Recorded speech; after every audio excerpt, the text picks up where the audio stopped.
Smoke curls over water, the first hearths flickering beside rivers where memory took root. By the Euphrates, a potter kneads pool clay at dawn. Her mother scratches marks onto a damp tablet to count the barley harvest, her fingers gritty with silt. The air is thick with the smell of mud and new reeds. From the Tigris to the Nile, domestication, writing, and metal turn camps into cities. States emerge, weaving people together like threads on a social loom, binding water, labor, and law. Granaries, temples, and walls soon follow. In the Indus Valley, brick streets shine after rain. Along the Yellow River, farmers learn to tame the floods. Across the Andes, green terraces climb bare stone. What pulled these distant worlds into conversation? The answer travels on foot, by oar, and through faith, across sand, steppe, and sea. A courier pounds the royal road of Persia, a seal at his belt. Greek city-states debate democracy in the open air. In Rome, engineers pour stone into order and call it law. Together, they create the toolkit of empire: roads, coinage, and bureaucracy. And these tools travel. Markets in Han China hum with silk and paper. In South Asia, rulers weave taxation, tolerance, and trade into a durable fabric of rule.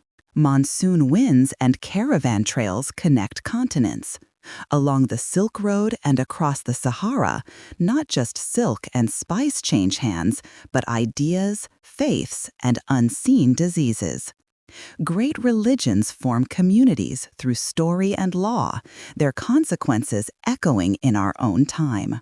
In the supply chains that bind us, the debates that define us, and the epidemics that test us. A new age dawns with the sting of salt on the tongue. On a Lisbon quay, a sailor knots tarred rope. Far to the west, a Taino child tastes sugarcane for the first time. And in the dark hold of a ship, captive Africans cough, salt crusting their lips.